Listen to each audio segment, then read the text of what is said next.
This is a sad day. I truly didn't think we'd ever get here. I knew we'd get here. You did? Oh, yeah. Oh, okay. I always had confidence in you, bud. It just wasn't that. It was like that, like, you know, when you start going to school as a kid and you're like, yeah, like you'll graduate one day, you know, but you're just like, that's so far away. Far. Yeah. And, yeah, now we're done with James Bond. And you think that's our graduation? Are we real boys now? Yeah, we can have like real lives and stuff now. Oh, thank God. I've waited years for this. My contract has finally expired. Yeah, so No Time to Die. What would you say the critics said about this on Rotten Tomatoes? I feel like this had to have gone over pretty well just as it being kind of a Bond finale type of thing. So I'm going to go with 89. 83. 83, okay. A little lower than I would have expected. What do you Okay. think the audience said? Audience has got to be up there. I'm going to say 90 flat. 88. 88, okay. Always cutting it close. I don't know how you do it. Gotta say. It's because Probably. I am the audience. I am the critics. That's true. I tell you one thing. I bet you have your mouse on ahead of time. That's probably something you do. Sometimes. I actually don't have my mouse with me. It's at home with the rest of my computer. I just, yeah, in your normal life. But it is off right now. I can assure you. I hope so.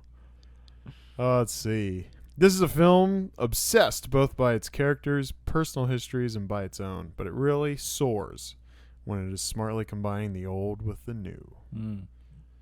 We did see some of the old and some of the new in this one. We did.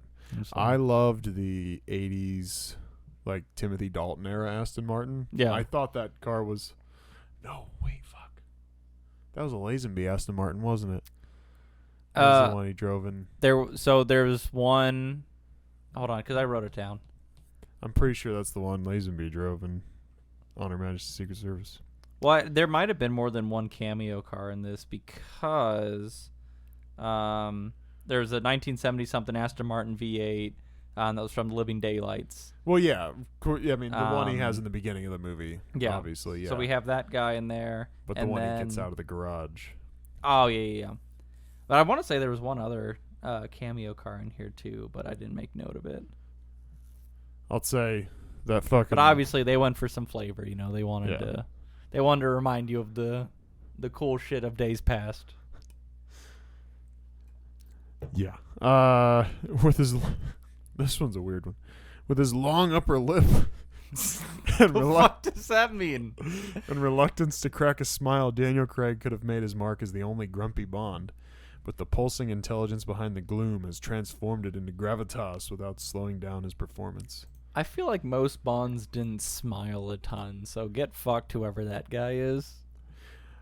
I would imagine they're thinking about just all the BS in the Connery era, just all the Bondisms, as we call them. Yeah. All the little Bond puns, and he's always horny and that kind of thing, Yeah, you know? sure. There is a lightheartedness we have abandoned since, you know. Honestly, it's been a while. You know, we've been... Pierce was still sort of lighthearted. He had a little bit of it in there, yeah. But, it was starting to lean towards that. Yeah. Gosh, he was just so handsome. Yeah.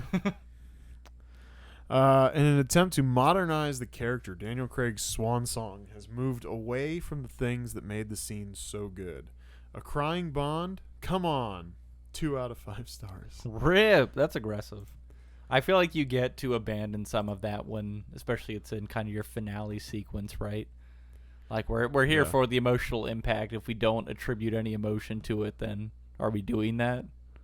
If Bond doesn't give a shit about what's going on, why would we? Right.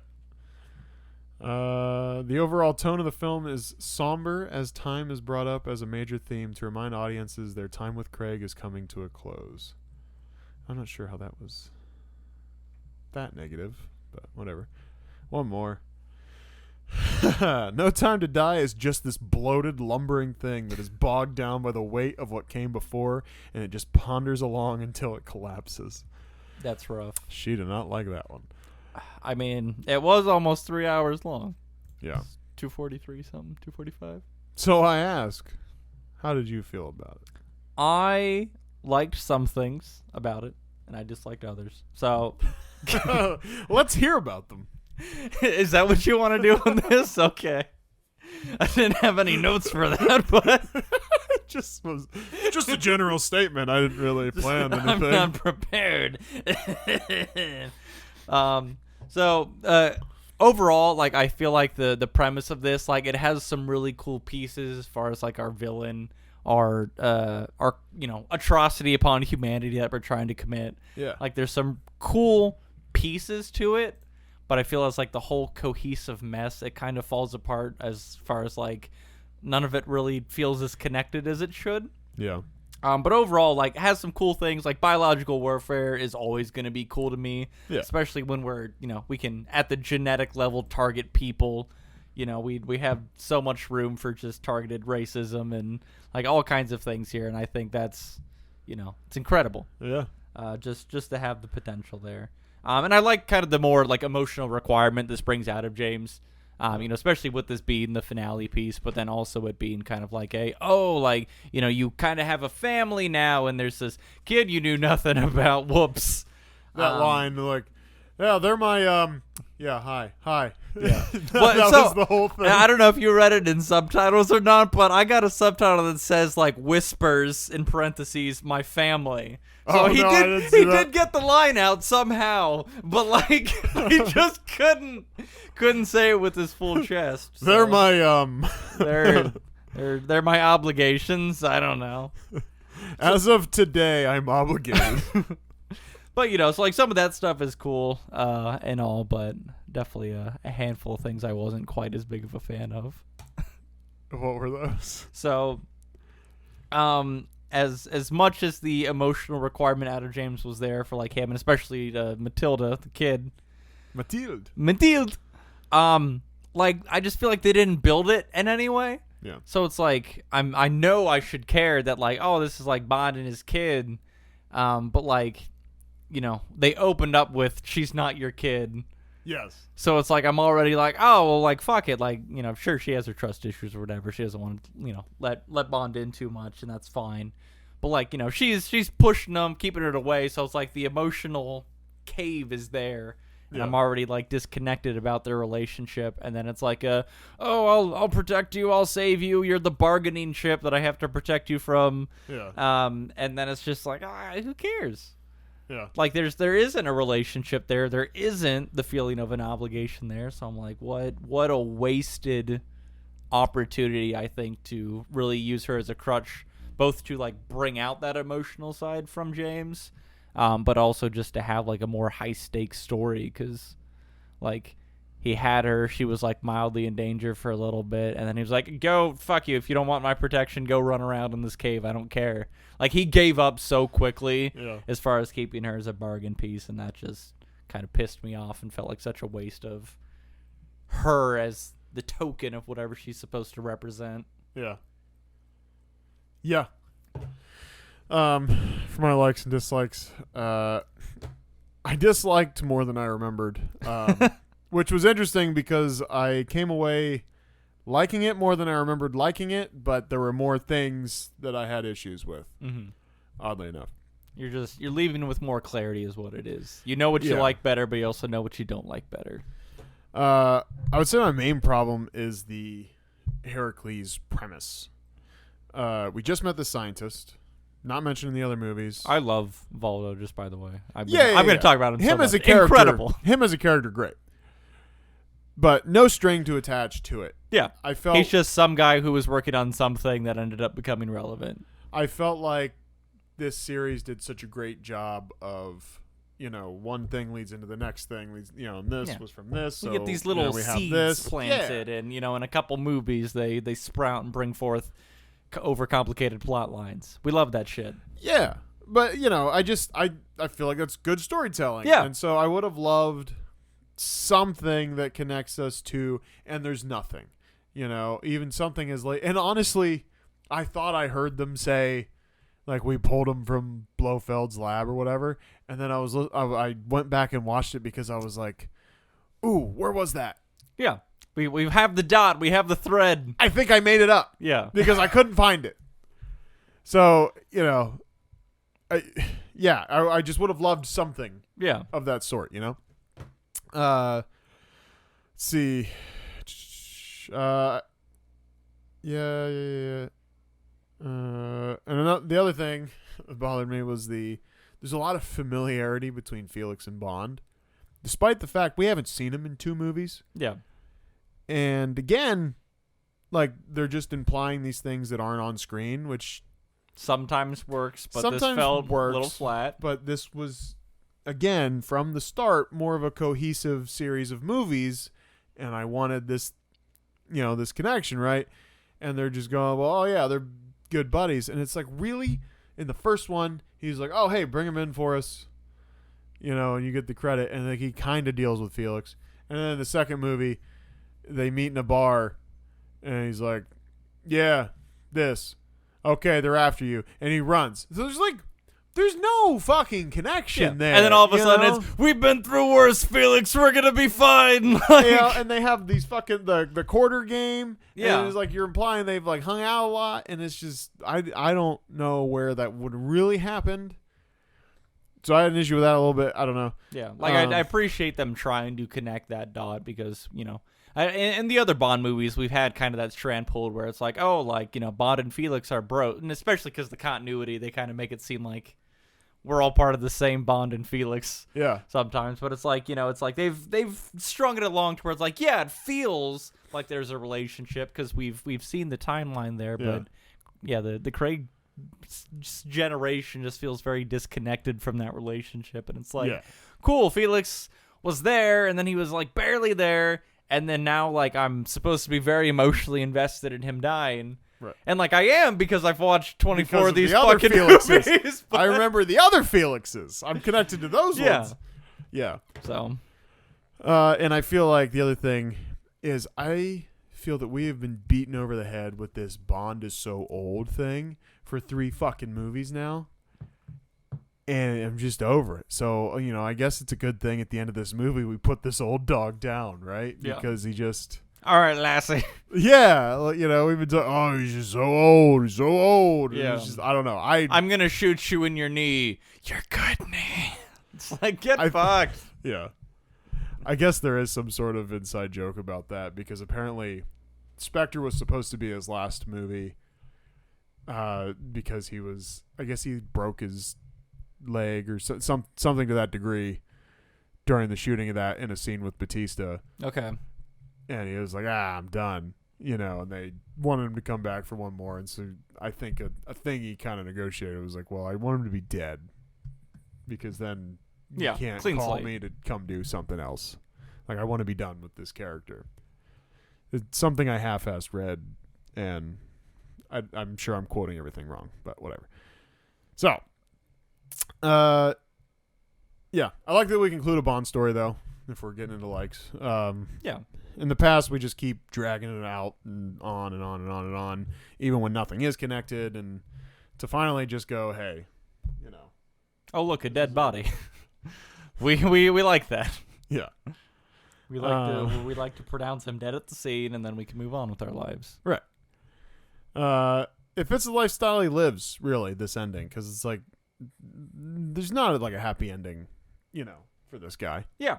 Right? Bonds aren't built for happy endings. That's just not what the character's about. I mean, that's why the one time that he does get married, even though I hate On Her Majesty's Secret Service, she gets killed immediately. Yeah. Good. Right? So, but we get a cool villain base in the side of a mountain. That's always sweet, Yeah. There's There's pro-cons.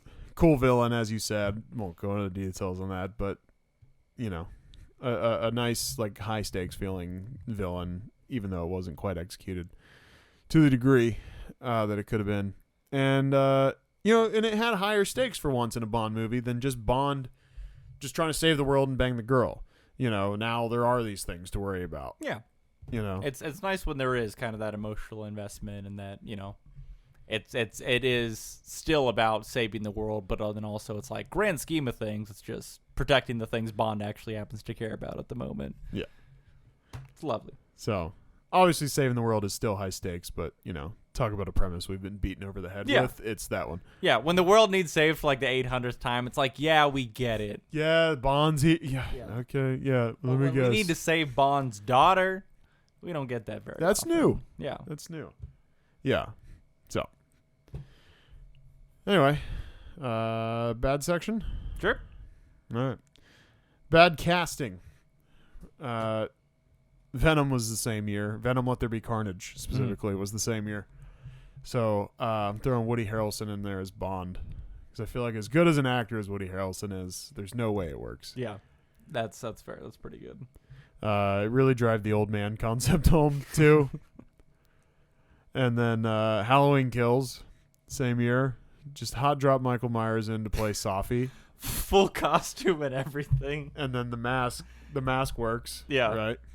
And, and then do you think he's double masked? Like, do you think he has the one mask over this Michael Myers mask? Yeah. I love that idea. He shoots the one off. So, like, Michael still, like, brings her the broken mask, but he's still, got like, the Michael Myers in mask. the psychologist's office with the Michael Myers mask on. So then we don't have to listen to Safi talk, because sometimes he just irritated me. Yeah. Just a lot of breathing and holding things towards people suggestively. Yeah.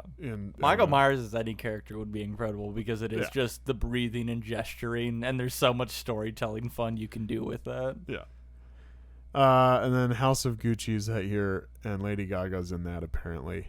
And I'll make her Madeline because she'll mess that up. Yeah. Sorry. Assuredly. I'm opening with Valdo because, again, every time this man opened his mouth, I was infatuated. Like, I love this man. And I overuse this, but Danny DeVito, I wanted to drop him in as that because I feel like that's the only way you could elevate the presentation of that character is just with more bad. So I really wanted that.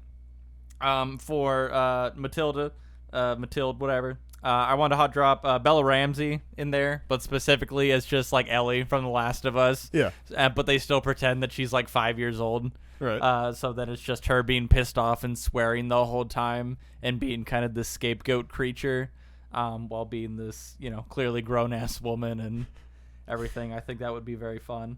I wanted to swap Will Smith in as Bond. I thought, especially with this being kind of like a genetically attacking type of thing, you're able to get down to like the ethnic level of like who we're assaulting. I felt like this opened Will Smith in for a lot of like, racist kind of comments type of thing, and be like, oh, like we're going after black people now with, this targeted bioweapon type of thing. I thought that would be fun. And or is then the also, story like Bond got turned black and it's like his worst nightmare? Yeah, it's also possible.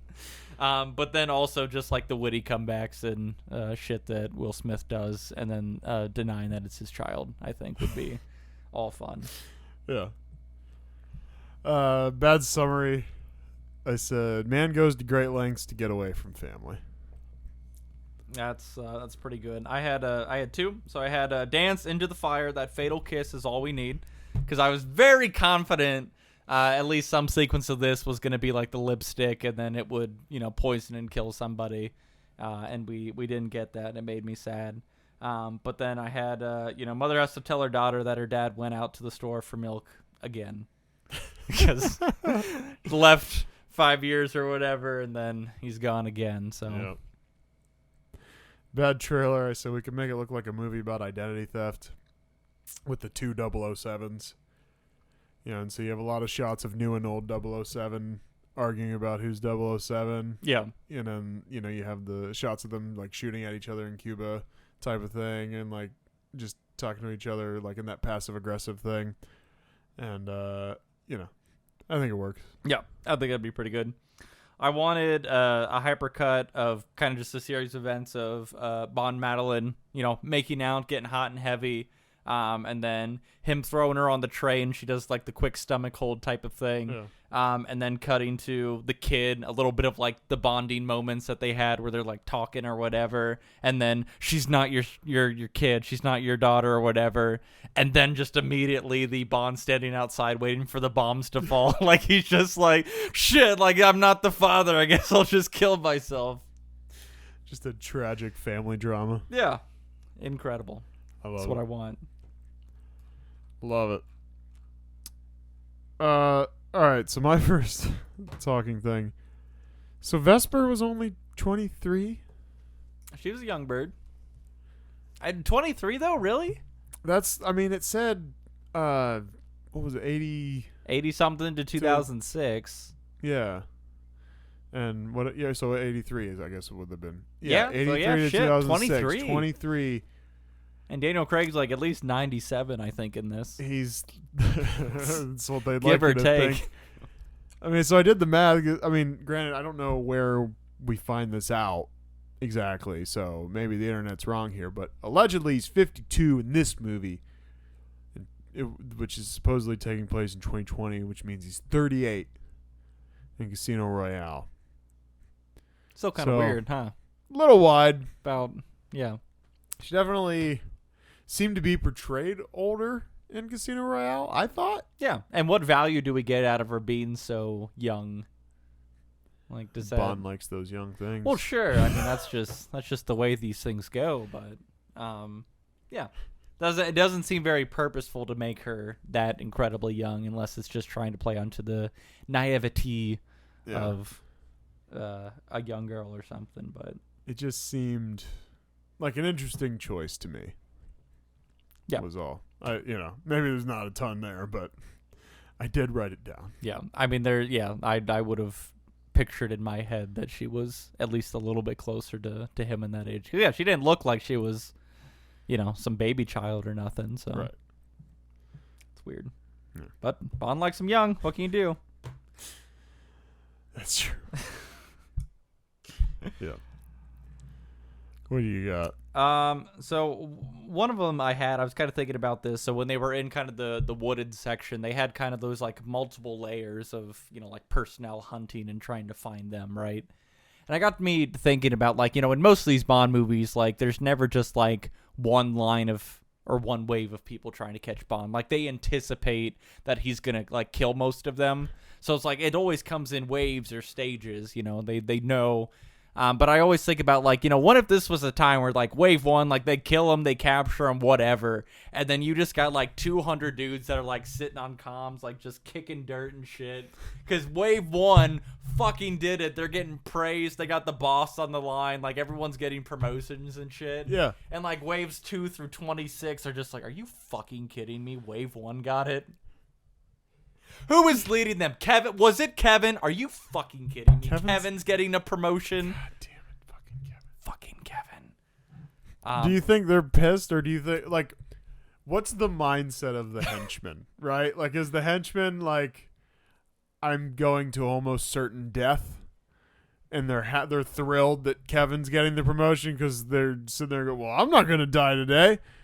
Or is that part of being a henchman, is you just have to have this false sense of, well, we're going to be the squad to do it? I think you have to have that false sense of like villain mentality, really. It's going to be like, I'm the guy. I'm the one who's going to take Bond down. Because if you don't, then you are showing up to die. Yeah. You know what I mean? And that doesn't make you a very good henchman. And granted, we have seen over these past 20-some movies that no such thing. a lot of these guys aren't very good henchmen. They might be some of the worst henchmen. No such thing as a good henchman, yeah, I think. We might be competing with Stormtrooper aim on a lot of these guys, but especially the guys on the bridge. Yeah. In the beginning of the movie. Well, on the bridge, it is a stairwell too. I'll rant about some of that because Jesus Christ, but yeah, like I have so much funny thoughts in my head just around like the guys who were like, oh, like shit, like it actually worked this time. Like he's got a body count of like 4,600 people within our organization, but fucking Kevin's gonna get the promotion. And then it's also like you play cards for your placement. So it's like, oh, like, hey, I'll bet you first round if you give me something else. And then, it's like, oh, do you bet on it? Yeah. It's a good point. Quick point, not a lot of meat here. Boy, let me tell you, I'd have a lot of trouble swallowing a flash drive. You think? So much trouble. They make really small ones. I don't know. I mean, like, that's a thicker one. I mean, was it not just a bit smaller than this? It was smaller. I mean, like maybe, I don't know, like right, like there. So think 75 of both the width and the thickness and the length. I don't know, just a solid rectangle of technology. Mm-hmm. Just, I mean, you know. I think I would need to be lubricated first. We'll get you lubricated, buddy. Thank God. Yeah, if your guys are making me swallow any electronic things or otherwise, I will need help. I mean, fuck, dude. I don't know. It's just, I You mean, want me to swallow it right now? I have $10 in the other room that says you won't. I'm not going to do that. I know. However. If the price goes up. I don't know. There's a lot. Yeah. Anyway, a more meaty point. Fucking film is such an interesting thing, huh? Why is Felix such a weirdo? Like, why do you show up to my place and just start leaving your cigar ash and your fucking cigar, what do you call it, the butt still, even though when it's cigar, like you fucking leave your finished cigar in my bedroom, and It's like, almost really rude. it just seems like, I don't know, maybe because it's a spy thing, they have to be weird. Yeah. But Oh, again, we've missed out on so much of their relationship. Maybe this is like the Felix calling card, you know? yeah, Like, and it was so stupid because it was like he can't just show up and be like, hey man, can we talk? no. It just seemed odd to me. It was such an odd choice. I mean, we could go the Mission Impossible approach where it's like, this message will self-destruct, you know, and you just got a bomb in your house all of a sudden. Yeah. And yeah, maybe that's the case. It's just, you know, he works for the CIA, so it can't just be this direct thing, and they have to run into each other, you know. But, like, Bond's not a spy anymore at this point, right? And so the whole thing was just kind of clearly silly they to were me. already being, you know, followed. Everybody was in the same room. That's true. You know what I mean? So it's like, even with their precautions in place, it still didn't really save them for shit. Yeah, upon second watch on this thing, there's so many things where you're like, you guys aren't that slick. Yeah. You know, like Moni, the other Moni, I think is what it was, right? The other 007. Nomi? Was it Nomi or Moni? Nomi? I think it was Nomi. Nomi. Like I'm getting Naomi, my but letters- without the A. Yeah, I'm getting my letters mixed up. Anyway, she's just so visually there in that first scene. Yeah. Where you just okay. Oh no, I brushed up Yeah. against you and said, hello, do you need a ride? You were on the side of the road driving in, Yeah. like, you know. And then like the Madeline like stomach hold thing, and then it's not my child, not your child. Yeah. I don't know. This was a frustrating thing for my live tweets because it was just like like calling everything Yeah. as I possibly could, just because we're not doing an incredible job at hiding things, Right. you know. So it's just like, oh my gosh, I could write this movie as we're going. Yeah. But Anyway. did you notice much of like a weird theme around eyes? I had when I was watching this, like obviously we had a couple of things where it was like obviously like the mechanical eye that was in Blofeld's head, and then the eye that was in the other henchman dude that was, you know, the mini boss. I can't remember if he even really had a name or a designation or anything, but he was just the other guy that had the eye in him. Yeah. Formerly Blofeld's guy, and then yes, apparently Safi's guy once he. Yeah. we all are willing to change teams, change sides. Well, you know. go with the winner. Yeah. Right? I mean. What's he supposed to do? Die? Right. We don't do that. You know, but then we had like the conversations around like, oh, like, you know, she has your eyes. And then I feel like there was one other thing I didn't write down that was related to eyes. But I felt like we had a couple of things Yes. that were like very specifically and seemed like purposefully calling out the eyes. Yeah. And it just felt like it was a little odd. And then it made me think I was missing some other kind of subplot or subtext around the eyes that just never came to fruition. I didn't really think about it until you said it, but yeah, it does seem very eye focused. I'm not sure what it means. The numbers, Mason. What do they mean? If I had to throw some BS together real Throw quick. it. Throw it at the wall. Let's see if it sticks. You know the line from M. This M, not previous M. R.I.P. She says, Which M? I just said it wasn't her. The one that's not here?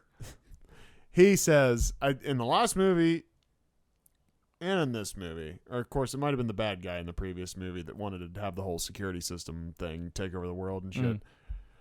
But he says when he's talking to Bond outside, he used to be able to get in a room with the enemy and look him in the eye and everything. Yeah, that's a good call out. What's the connection there? I'm not sure. Is it the eyes? I don't know. I don't know. Eyes don't know. Cause, I don't know, because that's the telltale sign that it's Bond's kid, I guess.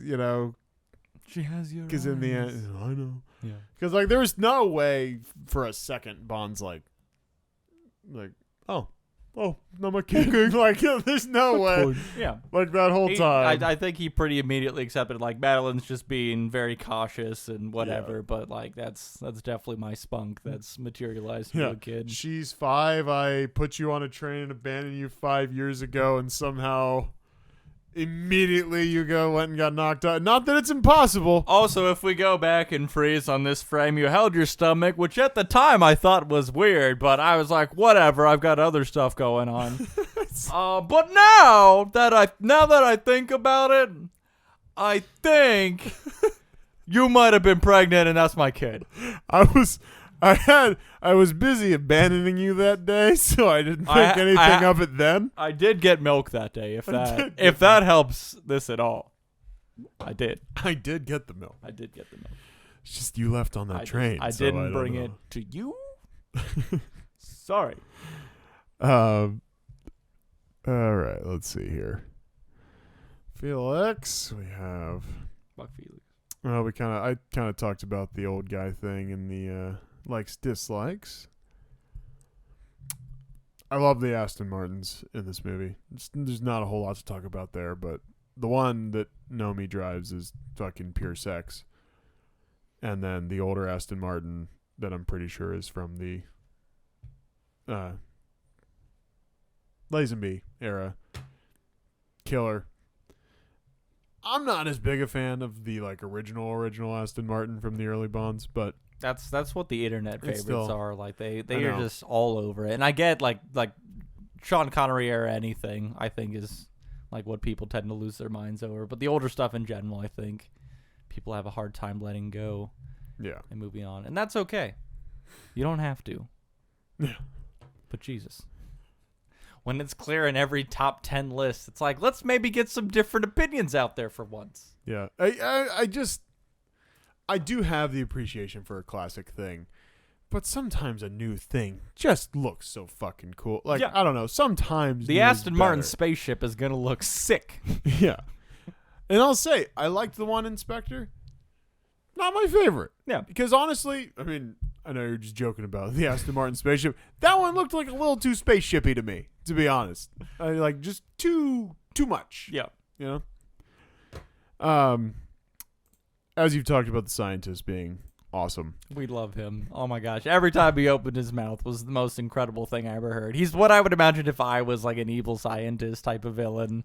I'm just so nervous and awkward and out of pocket, and also an incredible accent. Yeah. I strive for it every day. I love the way. My favorite thing he said in this is when Bond and Nomi break in there, the 007 duo, right? Yeah. And they're bombing the place and everything, planting the bombs in the place, and he's like, "Mister, we have big plans," as if well, no, you don't understand. There's been so much planning going into this. You can't just you can't do this, but the casual way in which he said it, no, we have big plans. You can't interfere with this. It was with the casual tone, as if someone just planned a Super Bowl party, and he's like, "Yeah, come on, man! I bought the poppers, and the mozzarella sticks and the I got so much Dr. Pepper. Yeah. Like it's all gonna go to waste, man. Like it was just very casual. Well, what's great about that scene too is like immediately after he's like, "We've got great big plans," and then he kind of trails off. He's like, "Big numbers." like that matters. But like I'm sure like with him like there's probably a translation thing going on in his head, right? So whatever his native language is, like he's probably got this is the reason. Right. But all I can get out to you is big plan. It's big number. It's huge. Huge. Like I love he's not like in his mind it's not even good and evil. Yeah. At that point, he's just like, no. Like the sheer, I mean, just the amount of work that has gone into the work, the fucking, I mean, just the down payment on this place alone, man. I mean, you know what the monthly is on this place? The monthly. Think of the logistics. You know how much it costs to get power out here? Like it's just. I just loved that in his mind, like, it wasn't even about, like, saving the world, anything like that. He was just so into his work. Yeah. And he was just like, no.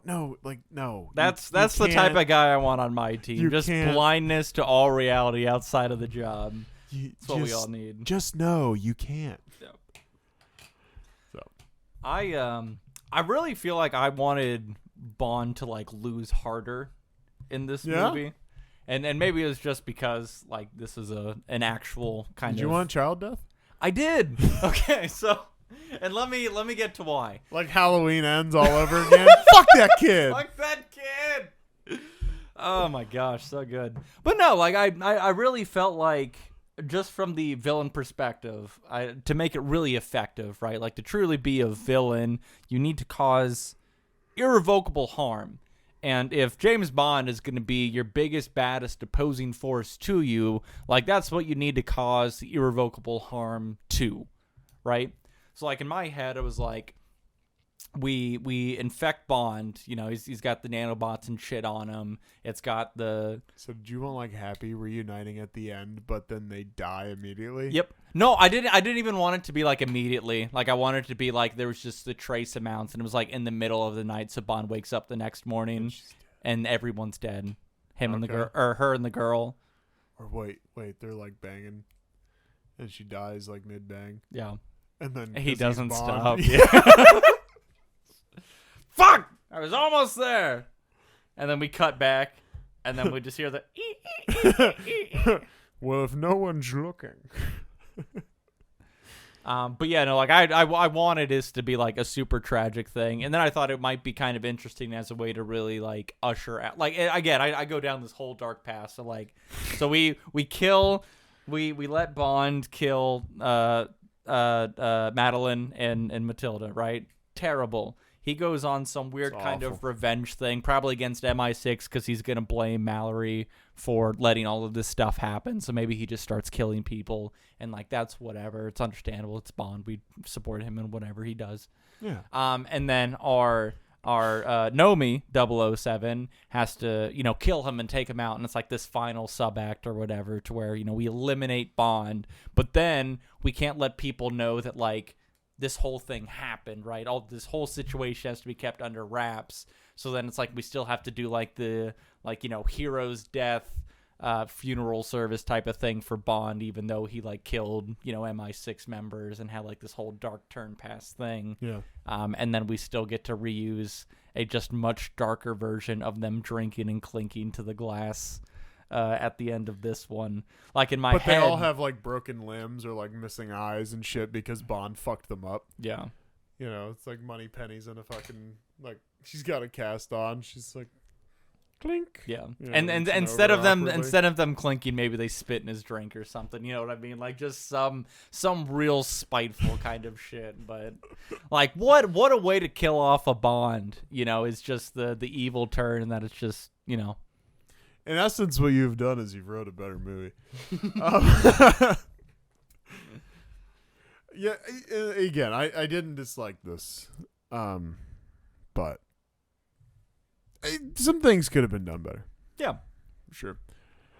I have two things left, and they're not very meaty. I gotta be honest. I kind of wanted it to be over. To be honest, like what I thought. Are you at peace now? Yeah, and I can't even put my finger on it, but like I'm just not happy with what. Yeah, and I mean I've laid out some things what I like and I don't like, but like I can't even like those things aren't even the reason. Like I'm not even sure what I didn't like, but I just didn't like it. But that's not one of the things. Anyway, if there is a overused concept when regarding James Bond in this series, it is the James Bond history of violence, license to kill. Now, history of violence I don't think is quite as used, but the whole James Bond license to kill, British Secret Service. Right, like can we stop? Can we just like the line's a little played out by movie 25, huh?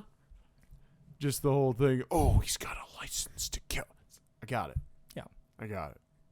He's allowed to Go kill downtown. None of those guys have licenses. You think that's They going to just- stop them? Yeah. Get if fucked. anything, Bond's lamer because he has a Yeah. license to Oh, kill. you filed paperwork to kill people? What a loser. You know what I did to kill people? Put a bullet in them! I didn't fill out Catch one me on the paper. streets, Bond! Do my killing the old-fashioned way. I don't know. So that line's a little played out to me. A little bit. But one cool thing is, when he's going through killing everybody, in the end, he's trying to open up the silos or whatever you want to call them, the blast doors and shit. And then that one dude down the hallway, starts firing at him. He thought he got everybody, and we got the Bond, like in the opening song. Turns and shoots at the camera. Yeah. It happened. We got it. I don't know. It's Roll kind of credits. cool. Yeah, you could have just rolled credits on that. I don't know. Thought it was cool. We saw like the actual thing happen in the movie. I mean, to my knowledge, we don't really have that. Yeah, it's conceptual when it's in the theme, but I thought it was cool. in this All right. case, it was foreshadowing, but not in the cool way, because it's not like that is what killed him, because it's in part of the theme too. So it's like in most of these times, when they do like the turn and shoot thing, they do the blood across the screen, and that's to signify whoever was trying to shoot at James Is now got dead. killed. We didn't get the blood thing, 'cause obviously, Which is odd because we're looking through the barrel of a gun Yeah, conceptually. So the fact that the blood is now running, and then the barrel has a screen over it, and we're seeing and that the we blood didn't run fall down. over or anything. There's a lot wrong with it, but yeah. So a little odd there overall, but I thought kind of a nice touch that in this case it wasn't, we didn't see the blood on that first person view, kind of indicating this was we got him, folks. Yeah. You think there's like a, like a party, there's just like the James Bond hate club type of thing. They're in their Discord channel. They see it come up on the news and like, like calling everybody. He's like, we got him. And everyone's like trying to like figure out like who's taking credit for it. It's like, oh no, he blew himself up like on the island. It's like, but like who fired the missile? He's like, no, like it was their missiles. Britain. Yeah, they blew him up, and they're like, did we have a guy on the ship like that? That was we did that, right? No, he called it in. He called it in. He didn't leave. I don't know. Did he? Why? Did they? Oh, did Britain turn against him? Did they want it? Like they're no, trying to spin the story. like, no, actually, he insisted on staying. They really wanted him to get off the island. Like they just said silence for a bit. They're like, I don't think this is gonna work. Then Kevin chimes in. He's like, I'm gonna make something up and see if it sticks. They're I'm just getting like- promoted again. they're like, kill the story. Kill the story. Kill We're it. not doing We the got story. to spin something. else. There's nothing here. There's nothing here. There's nothing here. Yeah, physically because he's been Well, blown there's that. and atomized, but there's no story here. So overall, we talked a little bit about the old man piece. When we look at the action sequences, right? So I felt like one of the things that was missing in this one is kind of like the hand-to-hand brawler type of combat. Sure. We had plenty of gunfights. We had plenty of our like car chases and like, plenty of action hype around those. But I feel like overall, and maybe I didn't know that information about him suffering the injury during Spectre. But like I felt like overall that was something I was really missing out of this movie was like the Daniel Craig getting his ass kicked a little bit. Like obviously Casino Royale, like he got pretty beaten to shit. Yeah. I feel like we still got some of that in like Spectre, for example. So it's like I just felt like in this one, like he did get beaten up a little bit, but like he wasn't like physically beaten up by like a group of people or anything. Yeah. Because he really only had like that hand-to-hand fight with Ash and then like a couple of the henchmen. Well, then maybe, fought the dude. Well, I mean, he got in quite a few because I mean he fought the eyeball dude twice. Once in the beginning and once in the end. Yeah. And that one in the end was mind blowing. That one was good. Yeah. I don't know. I just felt like it. Oh come on! I Bondismed in real time. Yeah, it exploded in his head because of the eye thing and the watch and the and thing. then Bond used the line, and then I Bondismed in real time. Yeah. That was. Well, just like real life, the Bondisms don't always land, do they? It was mind blowing. Anyways. But I don't know. I felt like it could have used a little bit more Daniel Craig abuse in this. I just think it would have been more enjoyable, and I like to see that. And also, because I disagree. You disagree. That's okay. I don't care what you think. But I think I don't care what you think. when we look at like Casino Royale, we got some kind of like horny things I think around him getting beat up, and this one didn't feel quite as horny. I think, and that did lose a little bit of points for me. Sounds like you're horny. Yes. Yes. Okay. This content didn't do it for me. I didn't even finish. Full honesty, didn't even finish. Yeah. I finished the movie, just for clarity. Good. Yeah. I'm ready to grade this sucker. It's great. Because, yeah. I don't know. I just didn't. I wasn't crazy about it. So, using our Bond grading formula we came up with about, 3-4 episodes ago. However that works. Bond grading. What happened? How was the plot? Complicated for no reason? Splitting off at the last second for no reason? Was the plot original, or was it a tired cocktail of a few other Bond movie plots worth up to 3 points? Here's the thing. It's a little bit of a cocktail. I mean, we've seen some of these things. It's very much a cocktail. Sliced and diced. We are nostalgia-ing this a lot. We have how many times we had a base in the side of a cliff. We got bombs. We got, Bond. We got Felix. We got Bond and a girl. First time we have a daughter. I'll give you that. That was neat. Didn't use her for shit, but it was neat that she was there. Really. But yeah, I mean, it's definitely not crazy original. It's the most original thing here is that Bond died. That was neat. I like that piece. I think at most we give this a 2 because you have a couple new things. I'd say it stayed on task.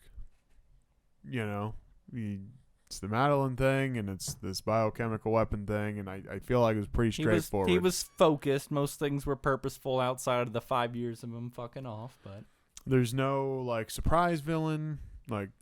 We always kind of see Safi in the shadows, running things, even though we don't implied literally see him. Right?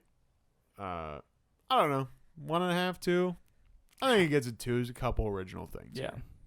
So it gets a 2. I can live with a 2. On that one. Who did it happen to? Was the villain a good villain? I say yes. Was his motivation legitimate, or was it kind of silly? His whole family died.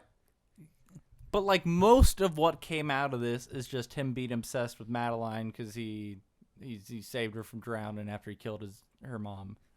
Just fuck her already. Yeah. Well, she was a kid at the time. Well, no, I don't mean then. Jesus. I'm just saying. I mean, now, you take her hostage and you're threatening her kid, and then you try to make her drink the poison tea. You're obsessed with this lady. Yeah. I don't know. Yeah, maybe it's half silly, half legitimate because he's got the dead family, but then he's also obsessed with Madeline. That's a fair point. Yeah, but like, and like I struggle with it just in the small way that it's like him and her, and then like the villain acts of, you know, we got to get this, you know, nanobot shit to kill everybody in a targeted way, however I seem fit, and I'm gonna cleanse the world or something. Like, I felt like that piece of it was like a little aimless and abstract to him. Yeah. But like his obsession with Madeline was like way more laser focused. And I felt like there was like this middle section of where the two meet more cleanly that like should have been defined out. Yeah. I like that. And that's the main thing I struggled with him. Bond girls, were they there predominantly for Bond's enjoyment, or did they add to the story? Was Bond good at his job, or did he luck into it? Do you care? Madeline's legit character. Yeah. She gets an arc. She's the whole shebang. There's no and legitimately, she's Mr. White's daughter. She has been a fairly important character the whole time she's been in the story. So I think we're good there. Was Bond good at his job? He wasn't really. I wouldn't say he was great at it, but he also wasn't bad. Like, you know, like you wouldn't call him a bad agent in this movie per se, considering he wasn't really on the payroll for most of it. Now, granted, if you think about the fact that they're not in this situation if he doesn't agree to help Felix out, you know, and the scientist is in the wrong hands in the first place, and so if Bond just stays on his fucking little island, then, but then, you know, he doesn't know he has a daughter. There's a whole thing. Yeah. The potential energy for your character be entirely inconsequential to your plot if he had just fucked off and kept stayed fishing on the island. You know what I mean? Like, to me, that comes into play and factors in quite a bit. Like, everything's fine. Yeah. Really, if he doesn't leave the island. Nomi goes. How and embarrassed gets him. would Blofeld have been? Like, he has this party and everything. He's like, James Bond. He didn't, Is he not here? he didn't come? He's not here. God damn it. The scientist just kills all of Spectre.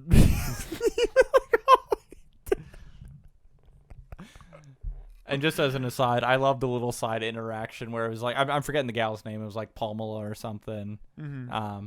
But he was like, "Are you my escort?" Like, he was like Yeah, trying to yeah. ask her, like, "Are you the one who's taking me out of here?" No, never mind. No, Never mind. I didn't. Ah, fuck. Yeah. But holy shit, did whoever that lady was look incredible in that dress? Yeah. That was phenomenal. And to kick that much ass you in didn't it too. finish? I didn't. I powered through, hoping for more, but you know, something I forgot to talk about, honestly, was Blofeld.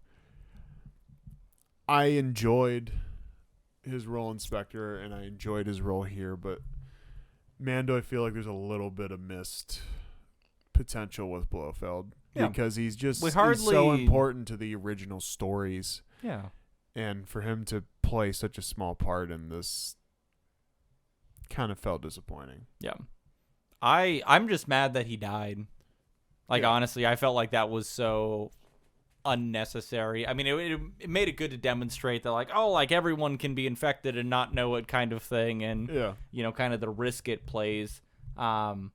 But, like, it felt like such a waste of a death on him to just be like, oh, like, I was going to let him go, and then he's dead anyways. And it's like, well, sure, because James is going to die, and it's not like Madeline's going to, like, fucking hang out with him on the weekends or something anymore. It's like, he might as well be dead. Sure. But, like, it seems wasteful of his character and the meaning and impact he's had on, you know, this series and then just this arc of the movies.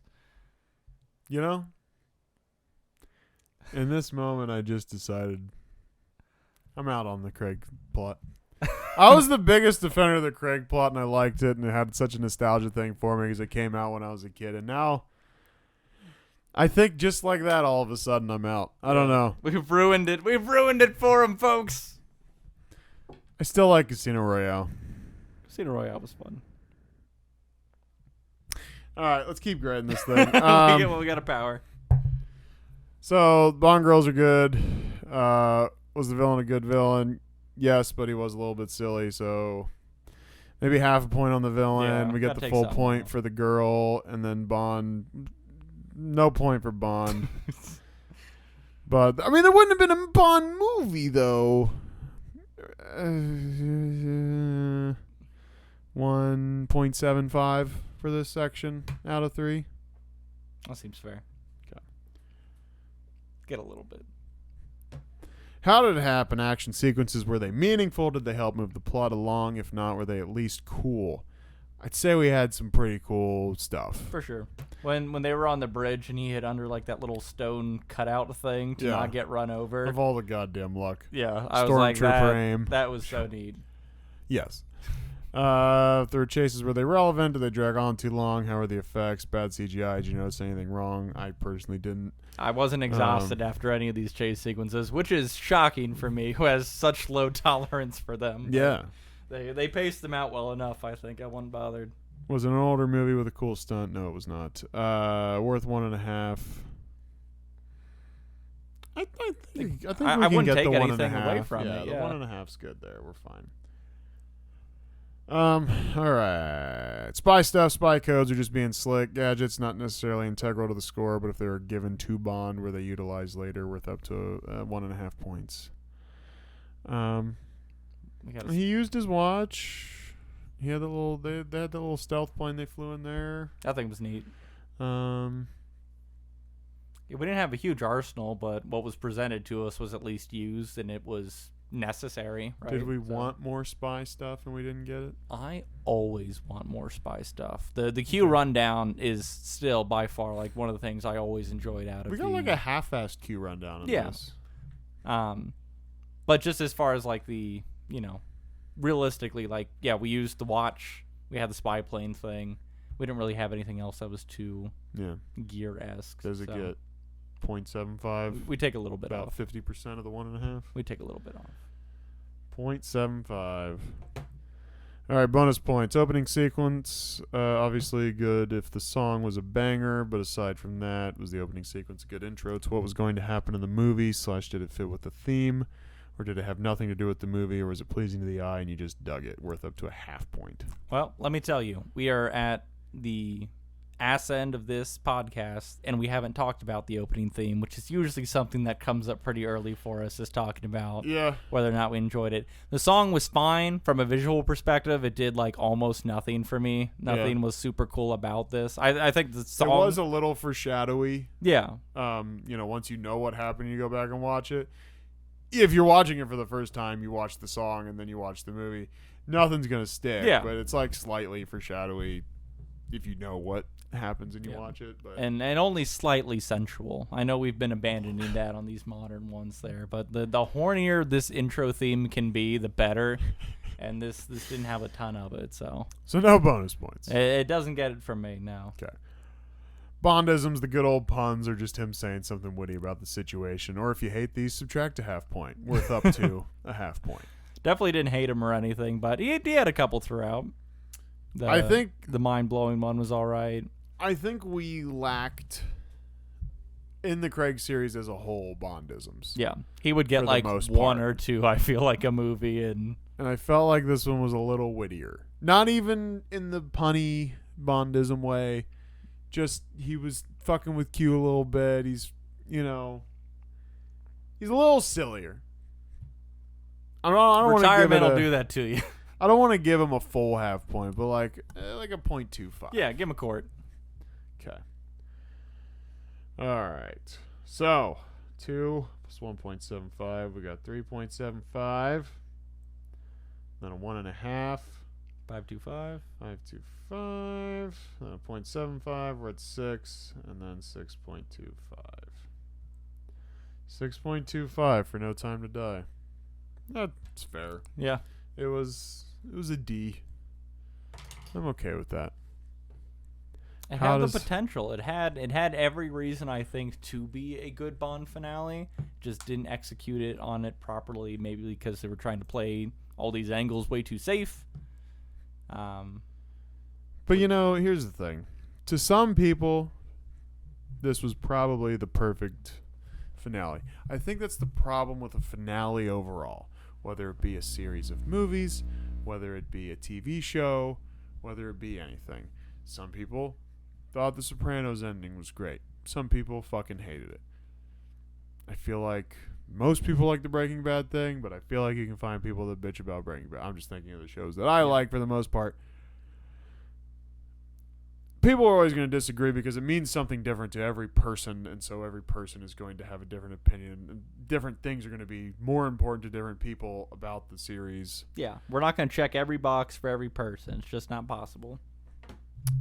That being said, I feel like they could have just tried a little more in this to dot their I's and cross their T's. So I wasn't overall happy with it.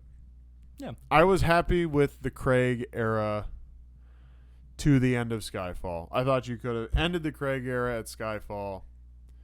And really, I'm not super interested in whatever Bonds come next. And, they're currently trying to cast somebody. And, I'm sure we'll see it, but... And whatever the newer Bond stuff is going to be is, like, based in, like, kind of that more...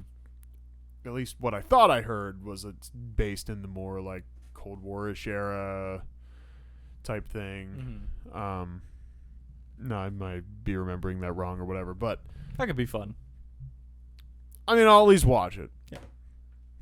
But as long as they don't do like some HBO mini-series type of thing where it's like 10 hour long episodes of some drawn out plot, because I've sat through enough 2 to 3 hour long Bond movies that I don't need 10 hours of a Bond story just to dance around shit that's not well paced. Just give me another 2 to preferably hour 45. Yeah. Respect my time, condense it down to a 2 hour long movie.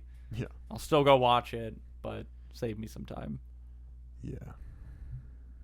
But I'd say it's about it. Thanks for watching, listening, etc. Bye.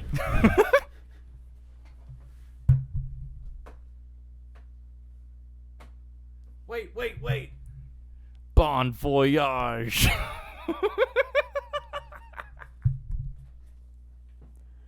The last Bondism of the Bond series.